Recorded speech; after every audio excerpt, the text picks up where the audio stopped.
Good morning, and we'll call to order the meeting of the Regional Transportation Commission of Southern Nevada. Mr. Snow. Good morning, Mr. Chairman, members of the Commission. Your agenda is in order and ready to be approved. Motion on the floor. All those in favor signify by saying aye. Aye. Opposed? That motion carries. Thank you, Mr. Chairman, members of the Commission. Your next item is to receive the General Manager's report. And we have a little presentation we're going to run through with you on the screen. As we discussed at our last meeting, there continues to be an issue with the traffic congestion in Boulder City that is impacting travelers that are going back and forth between Arizona and Southern Nevada. Now, the Nevada Department of Transportation, working very assiduously with the RTC in going out and trying to improve that situation, both by adding new facilities and in the ability that we have to monitor the traffic out in that corridor. And this information that we're collecting is going to help us as we prepare a request to the Federal Highway Administration to temporarily divert truck traffic out of the area of concern. We're working with city staff and our attorneys on that. There is quite a list of things that we need to prepare. I expect that we will have a completed application before our next meeting to submit to the Federal Highway Administration. We need to finalize some information with the emergency services personnel at the City of Boulder City, and then I think we'll be in a position to be complete with that. I think that's what we're looking at, isn't it, Zeb? That's correct. That's our goal. We should be able to have that done for the next meeting. So we're excited about that. If we can go to the next slide, while we collect this data, the Freeway and Arterial System of Transportation staff of the RTC, who also works very closely with NDOT, they're doing whatever they can now to assist drivers experiencing this congestion. I know that the Nevada Department of Transportation is as well. Glenn Grayson, who is the director of the FAST Division, is here, along with Brian Hoff, the assistant director. And what they have been doing in conjunction with NDOT has been placing messages on the dynamic message signs, as you see here, in order to communicate with drivers experiencing delays. And NDOT has placed 3 closed-circuit TV cameras out in the Boulder City area, and we've experienced some improvement in the reception that we're getting from those cameras, and we're grateful to NDOT for that. I'm also advised that NDOT has placed highway advisory radio down near the Laughlin cutoff so that people, if they're monitoring that radio, will have the information and be advised that there is potential congestion ahead in the 93 corridor, and so they can take the 95 route instead as an alternate, which I think has been very helpful. So we're getting to the point where we can monitor traffic conditions real time there. And if we can go to the next slide on the screen. Our FAST team, in conjunction with NDOT, has installed what they call a Bluetooth sniffer-based speed monitoring system on US 93 to capture real-time speed information for a 4-mile stretch in between the 2 red stars you see here on the screen, and that's in between the Buchanan 93 traffic signal on the left, and then going down the hill down there towards the lake. We've been capturing data from their speeds for the last few weeks. And so far, this speed data is confirming what we've seen on the ground and the other anecdotal reports that we have received from the community. We missed if we can go back one slide. Is it not going to display it? It may not display it. So I guess we're not going to be able to see the speed sniffer data.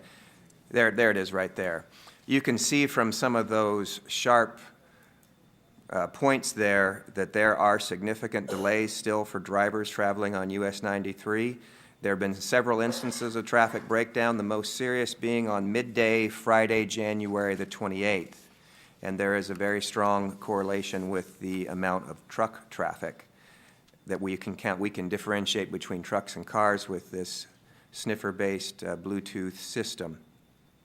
So that is contributing to what will be included in our application to the Federal Highway Administration, which will need to be submitted through the Nevada Department of Transportation. We're also working with Jeremy Aguero at Applied Analysis to collect economic impact data that shows how this congestion will negatively impact the economy of Boulder City, but not just Boulder City, Las Vegas as a whole. As this slide shows, our initial data indicates that travelers from Arizona who are getting here via automobile account for nearly 9% of all of our total visitation. And so if you can go to the next slide, assuming that the Arizona visitor is spending on par with all other visitors, Arizona visitors contributed approximately $1.2 billion to the tourism industry during 2009 alone. With the traffic problems that we're seeing there, we really don't want to send the message that Nevada is not open for business, because that is a problem for us. And I really would like to compliment the Nevada Department of Transportation. They have been on this problem, and they've been working very, very hard and been very, very supportive with their resources and with their personnel and with their time. I think they've been very responsive. I'd like to congratulate Director Martinovich on that and for all the help that she has given to the FAST group.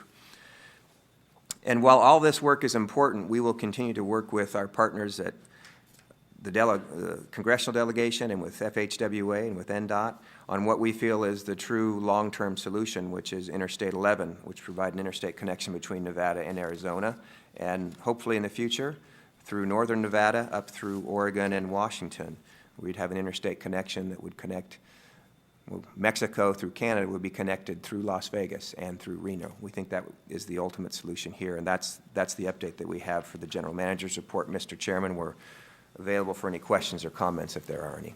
Comments or questions from the board? Mayor? Jacob, I just want to thank you and your staff for moving forward with this, and also NDOT. And I'm not sure if this is official, but I heard that we're going to be able to add some lanes coming down as I was up in Carson City last night, and we appreciate NDOT moving forward with these improvements as well. Mr. Chairman, thank you.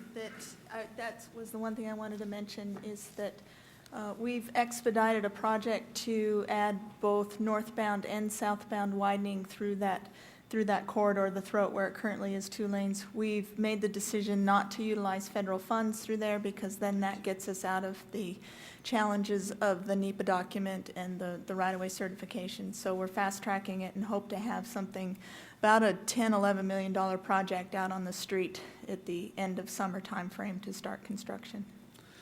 Will that also help as far as the argument to temporarily ban the trucks with construction project like that?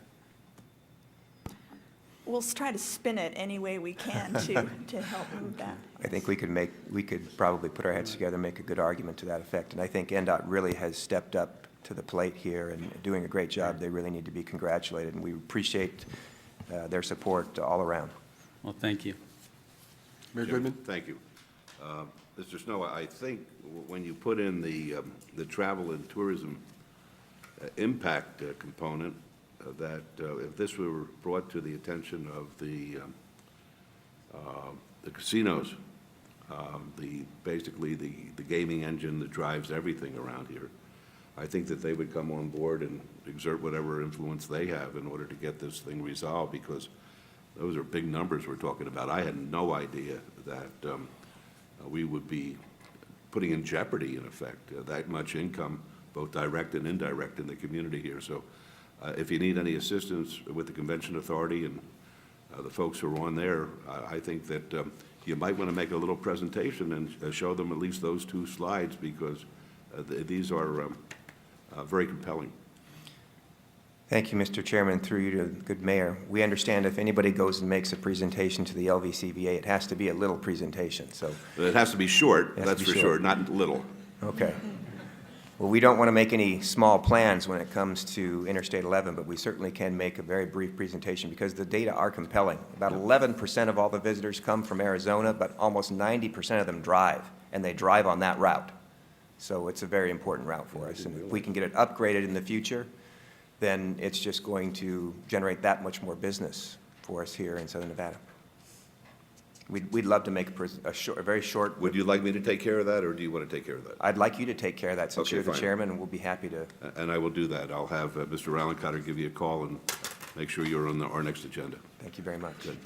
Mr. Chairman, just a quick update on Interstate 11 is that there is a lot of movement going forward with that we're discovering now what the parameters are for congressional designation, or if it would be an administrative designation, and just we'll be working with the state of Arizona to see what their issues are, and I know coordinating with Jacob and the RTC staff, just to keep it going and start laying out what needs to be done so we can take actions as we need to take actions. But it is a lot of discussion, background, moving forward to get that going as well. Thank you. Any other comments or questions? Just one. Well, what does assiduously mean? Assiduously? Yeah, you used it. I You said- learned that in high school. It means you're working hard, you're working fast. Good job. Mrs. Phoenix was my English teacher at Boulder City High School. And she taught you assiduously? She did. Didn't she, Mayor Tobler? I don't remember that day.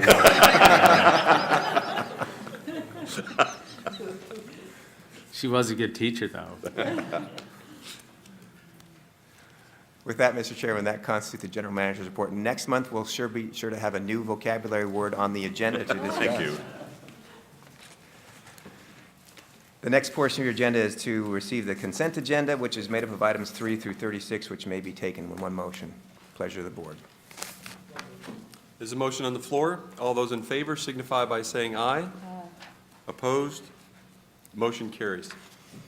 Thank you, Mr. Chairman, members of the commission. The next portion of your agenda is the administration and finance portion of that agenda, and Zev Kaplan, General Counsel, has item 36.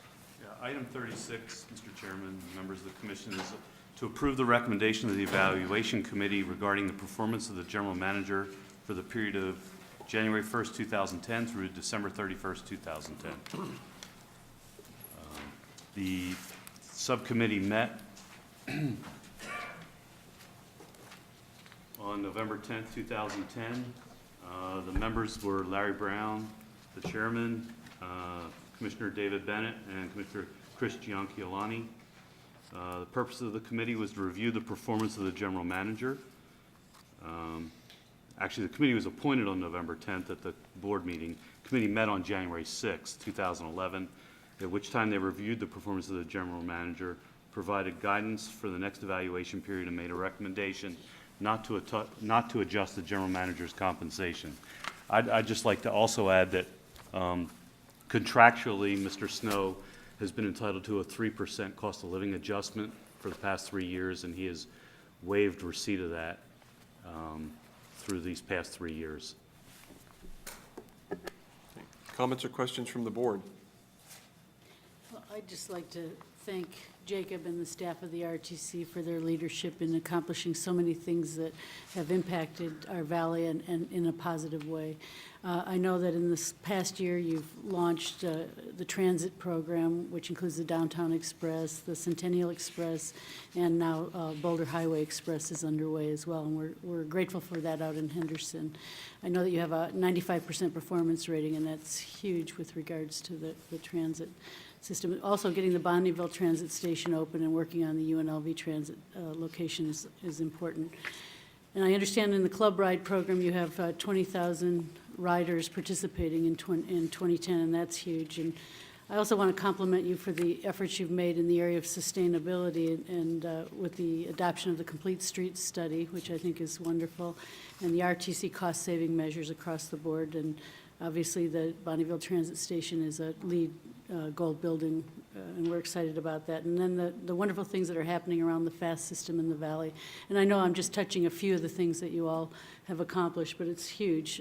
And so on behalf of the city of Henderson, and I know all of the RTC board members, I think would like to celebrate the accomplishments and the contribution, and also Department of Transportation as well. I think that you've done an exceptional job, and so has your staff. And I wish we could give you a pay raise, but sorry, we can't. It's okay.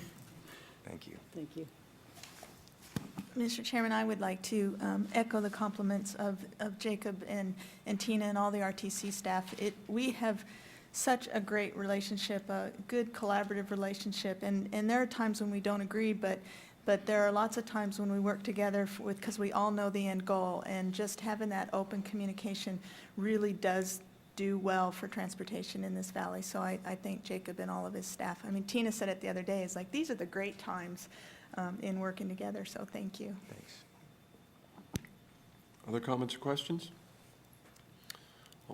Echoing those, Jacob, and you're too humble to acknowledge it, but you have a great team. This is a great public agency. I've been fortunate to work with this group for over a decade, and we're a great public agency in our outreach, in our stakeholder interaction, in our customer service, and that is wonderful, but it's also a direct reflection on you as a leader.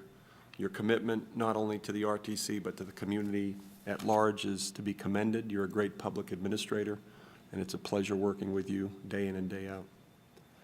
So with that, I will entertain a motion to accept that recommendation as read by Mr. Kaplan.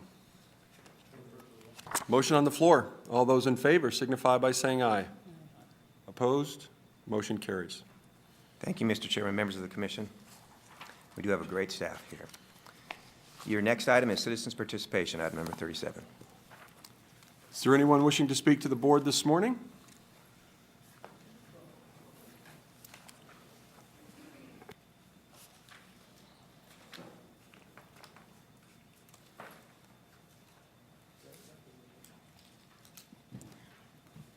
Good morning. Good morning. Can you hear me okay? Yes. I'm Linda Edwards. I am a paratransit rider. Do you need my address, phone number? That's fine, Linda. Okay. Overall, I'm extremely thrilled for the fact that there is a paratransit. But for that, I wouldn't be able to get around to do anything. Go to the doctor, go to the store, anything. So I'm very grateful for it. But there are some problems I've been noticing. One of the key things that I've been noticing is some people at the RTC and First Transit seem to be losing sight of what I perceive to be the mission of RTC, which is to provide reliable, safe transportation to the disabled population of Clark County.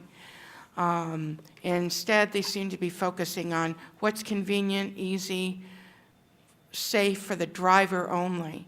And that's very upsetting to me.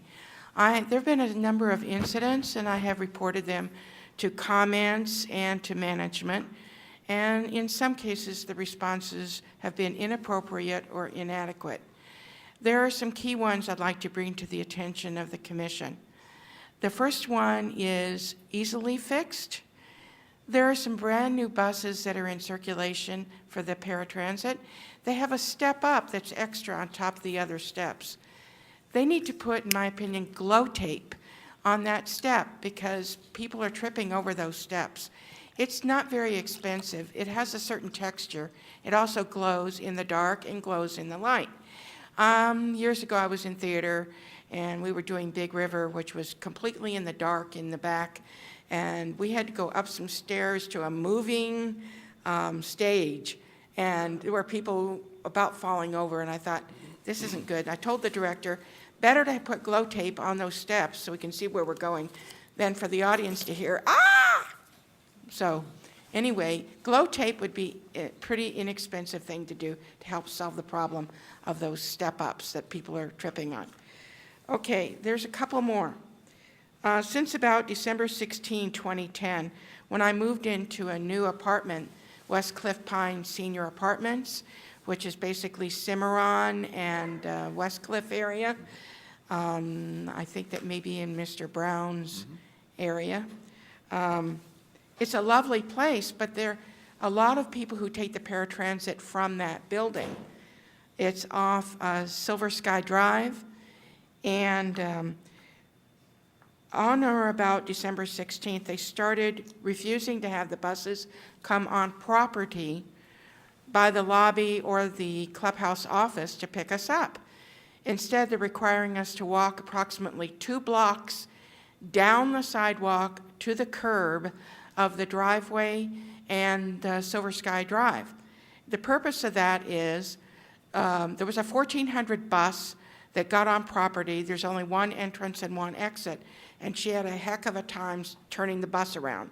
And it wasn't appropriate or safe for the bus to back out. So they came out and made a decision that we have to walk down to the corner. Now, and we have to be there and stand there regardless if it's rainy or cold or windy or snowy, all of which it was in December, and it's still cold and windy. And we're coming soon to the hot time of the year, be 115, 120 degrees. I just can't see us walking down there and waiting for the bus. It's also supposed to be door-to-door service. It is $80 in advance for a bus pass. And for those seniors like me who are on a fixed income, it is difficult to come up with the money. But if I could do the door-to-door, I'd appreciate it. Now, on the positive thing, the 1500, 1600, 1700, and 1800 series of buses have no trouble turning around. It's just a matter of a small backup and then turning around and letting us off or picking us up. It's never been a problem. It's only the 1400 series, the great big giant one. So my solution to that is don't send the 1400 and start picking us up either by the office or by the lobby of the building. I've talked with Justin Nardi, who's the property manager. He's completely open for the RTC buses to come on property. So it's not he who decided this was not an acceptable thing. That, again, is going toward the mission, which is to take care of the paratransit riders. One lady got off the bus with her cane because she wasn't allowed to put her scooter on. She's over 80 years old and collapsed right off the lift. This is not going to work. We need to all work together, come up with a better solution than having us walk 2 blocks and stand there and wait. And being a new place, the address is 8206 Silver Sky Drive. Building 1 is the residential place. The buses lately, in the last 3 weeks, have consistently gone to 8220, which is Silver Sky Assisted Living. And then they wait there, and then you're worried they're going to no-show you, give you penalty points. Well, I can't run after that thing saying, yoo-hoo, I'm over here. If I could run after a bus, I wouldn't need the paratransit. So it's like a catch-22. And I'm also worried that they're going to say, well, gee, since you can walk 2 blocks, if you want to call it walking, you know, with a walker or whatever we do, down to the corner, then you don't need the paratransit at all. So I'm worried about that coming up, you know, having that decision. Please reconsider this. So there's the point, okay? On December 21st, 2010, in the pouring rain, that was rainy, the bus driver took a lady home. She was paralyzed, her legs were emaciated, so it was clear she couldn't feel or move her legs. She was in a wheelchair, not on a power wheelchair, but a regular wheelchair. When the driver pulled up to her place, he pulled up at her driveway, set her on the lift, took her down to the curb and driveway juncture, and left her there in the pouring rain, put the lift back up, and walked away up the driveway to go to her place to get somebody out there. And while she was waiting in there alone, her wheelchair tipped over with her in it on the pavement. It was horrifying. So here's this poor paralyzed woman, passenger, lying in the gutter with the rain pouring all over her and nobody to help her. So I called the RTC. I called inquiry, and they said, you need to report this to risk management. So I got connected to them, but their mailbox was full, so I called back to comments. In the meantime, the driver's gone, and she's lying there yelling, help, help. Finally, the driver came back, and he's trying to shove her into her wheelchair after he picked it up. I thought, what is she, a sack of potatoes? He didn't seem to be concerned about her condition at all, which outraged me. And I'm still on the phone with comments. And finally, a lady from the house came down. Between the two of them, they were able to shove her, literally, into the wheelchair, and the woman wheeled the lady up to her house. But the driver, never saw him do anything other than just leave. Just normal, like nothing had happened. I didn't see him reported. I didn't see him call a supervisor or anybody to come out to check her out, 911, paramedics, a supervisor, nobody. We just left.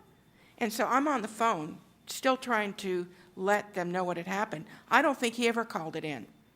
And I think that's outrageous. I think there should be a procedure in place if an accident occurs involving a passenger that must be, in my opinion, reported immediately and whatever necessary needs to be done to make sure that the passenger is okay, not just shove them into a wheelchair. The best thing, in my opinion, the common sense thing to do under the circumstances was to prevent the accident. That could have been prevented by leaving the woman on the bus. The driver goes up to knocks on the door and says, I need a caretaker or somebody to come down here. I'm going to let the lady off on the bus with the lift, and please, could you wheel her up to her house? That would have been the common sense thing to do. I did make a complaint. The bottom line that I got on January 21st was that the driver was given sensitivity training. At least they didn't disclose to me that he got any kind of counseling for violating procedures. And I was also told, it's not really your business, it's not really your concern because you weren't the passenger. But if I saw an accident on the freeway, I'd feel a moral compunction to report it. And I would do it again if I ever saw anybody getting injured regarding the paratransit. You can bet I'm going to call again. And if I get in trouble, so be it. And, okay, am I running out of time? Okay, can I just wrap up one more quickly? Yes, please. Sorry. Thank No, you for the you- opportunity. Linda, you're doing fine. Okay, thank you. I am a little long-winded, I acknowledge it. Okay, February 2nd, 2011, I was picked up and dropped off at the proper place at Cox Communication, 750 North Rancho Drive. Waited for my ride at 427. It never showed up. It went somewhere in that huge complex. But there's only one customer service building, which is where I was. Bottom line was, they said they couldn't send another bus till 6:45. By then, the building would be closed, dark, cold, windy, if I would even be allowed to be there after 6. A stranger heard it and took me home.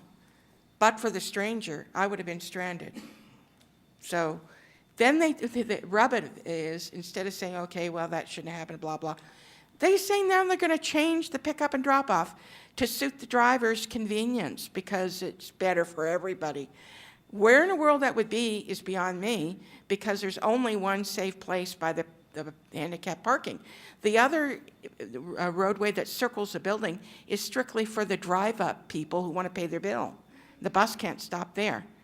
So those are things I wanted to bring to your attention, and thank you. Thank you, Linda, and if you would, stay after the meeting, and we'll have some folks talk to you about some specific issues. Thank you so much for the opportunity, and sorry to be long-winded. That's okay. Thank you for taking the time to come down. Thank you. Hi, good morning. I'm Patricia Anderson. I'm a frequent rider on the buses. I was wondering if we could work on time points. I understand, time points or a signal to one bus to another. The 204 is going to the 103. People are, trying to run across the street. Sometimes they end up missing the bus. If that could be a possibility, it would be great. The children, I understand, like I said, ride the buses. The children, they bring their potato chips and they bring their McDonald's with the caps on it. If we can stop all of this, because I feel that if there's no eating on the bus, if it's going to be a bottle cap, that's one thing. But I think the kids, they're sitting down and if they leave their wrappers, they take it down, they throw it down on the bus and everything. And sometimes the buses are pretty messy. Not all cases, but this is what happens. I am not going to make it long because I know you have to go back to work, so I'm not going to cut my. But the thing about it is that another thing too, you have a lot of bus drivers, which are great. The RTC drivers are fantastic, and I really feel that since you went to the new company, I think RTC needs to take control. Otherwise, you need to be with your drivers. Control your drivers. This is my suggestion because drivers have been talking to me about it. They come to me and they say, well, they're a little frustrated. And I tell them, well, talk to your manager, talk to your supervisor. But they would like to say RTC should take control of all the drivers. As I say, have a good day and have a nice weekend, and I'll be next meeting next month. Thank you, Patricia. Is there anyone else wishing to speak to the board this morning? Please. Morning, Chairman Brown, members of the board. My name is Alan Keller. I'm the General Manager of First Transit. And we have had some communication with Ms. Edwards about the issues that she raised this morning. Both RTC and First Transit have sent supervisors out to the locations that she's highlighted, and we are working on a solution to identify better pickup locations and also to address the issue with the wheelchair incident so that we have the full details. And we have taken remedial action, both disciplinary and retraining for the driver that was involved in that incident. And we'll be discussing these issues further with Ms. Edwards. Thank you.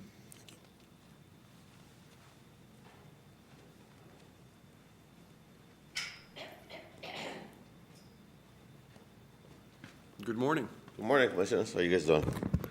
I kind of agree with this lady that just spoke about the RTC should take over. Hopefully down in the future they do. Excuse me? Oh, sorry about that. My name is Jose Mendoza Jr. I am the president for the Amalgamated Transit Union Local 1637, which is the city bus drivers and also maintenance. Some months ago, I have been addressing the RTC commissioners about some issues that concern this local and the membership. Just last month, I was at Phoenix in the Northwest Conference. All locals from the west of the Mississippi were there, and apparently Phoenix, one of our locals there, is having problems right now with their contractor, which is Veolia, and they are asking for a 5-year wage freeze. And it appears that they're right now in a situation that they might go on strike. We don't know yet. But I will just say this to the commissioners, that if that is proposed, and whoever the contractor might be, our members probably would not even accept a wage freeze. And I don't know who that contractor might be, but I know in 2 months you guys are going to make that decision. Our operators are paid way below the average nationwide for a city that brings in millions and millions of dollars in the fare box revenue. And so I'll say this in closing, and then I'll allow our financial secretary to speak to you guys. There has been 3 unfair labor practice charges made against Veolia. So that's just for your guys' information. And thank you. Thank you. Yes, Jeff Reyes, I'm the Financial Secretary for Amalgamated Transit Union Local 1637. We have a unique relationship with the RTC in which, as the bargaining unit, we are employees of the vendor in which you contract with. And yet we have a contract ourselves with that vendor. In this situation, it's linear.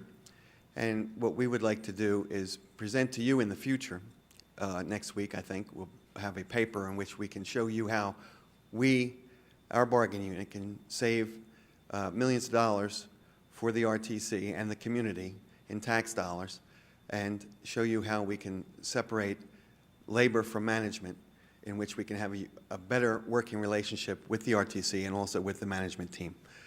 That's one point that we're going to bring to you in the future. And we'll have this paper for you probably next week. One of the points that I wanted to bring to you is that with labor cost in your contract that you will give to a vendor being approximately 60%, we found in speaking with Jacob Snow that the process in which you choose the vendor isn't as transparent as we want, and we would like to have be given an opportunity to give input into the process with which the vendor is chosen. Jacob Snow declined our request to be a part of that, and at this point we would like to have that brought to you, and perhaps maybe it could be reconsidered. At this time, like I said, we will have a paper for you probably next week, that will show you how we have put together this paper that you can save millions of dollars of taxpayer money, and we realize that this contract coming up is going to be worth upwards of $1 billion. So we, as part of the community, want to be able to save this community tax dollars, and we also want to provide the service that we provide, which is labor, which is, like, again, I say, is 60% or more of what is going to be given out in a contract. So at this time, I'm sure that you'll all be interested in seeing this paper that we'll have for you, and thank you very much for your time. Thank you. Thank you both.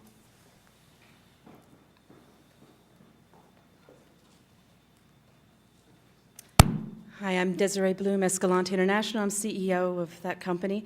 I wanted to thank, actually, I had sent an email to various members, and I spoke to Jacob Snow yesterday, as well as Allison Blankenship. And I just wanted to say, on behalf of the tourism trade in Las Vegas, a situation resolving quantity ticket sales of the Deuce Passes, which seem to have been blocked, has been opened up, and we're now able to resell those tickets, and thank you very much to all of you. I've spoken to a number of my counterparts who were delighted this morning, and so thank you very much for taking care of that. I came to be upset, and I actually come to say thank you very much. Thank you. Anyone else wishing to speak to the board? There's a voice whispering in my ear to my left that's telling me that our Assistant General Manager, MJ Maynard, is working on creating a We Love Tourists transit pass specifically for the type of operation that Desiree Bloom runs and operates. So we need their help and support and look forward to that additional cooperation. Perfect. Mr. Chair, can I? Susan, just please. Two minor things is that we've had a big change in our front office administration with the retirement of Kent Cooper. We've appointed Bill Hoffman as our new Assistant Director Engineering. So Jacob, he'll be working closely with Mike and you all in the project development coordination efforts as well. And then also we're undertaking the design to put out an overlay project on I-15. It's a crumb rubber project. The striping through that corridor with all of the changes with the express lanes and just some of the pavement conditions and the striping is very, very confusing. So we actually have a safety project. It'll help with the I-15 Sahara issue. We hope, and then working with Glenn and Brian with FAST, but that project is set to go out in October. It will have some challenges with traffic control, so we'll be working on trying to minimize either working at night, which may make it go longer, or some daytime, which would help expedite, but we'll be working with everyone to do the best in traffic control, but that will be coming out in the October timeframe. Thank you. Thank you. Thank you all. This meeting is adjourned.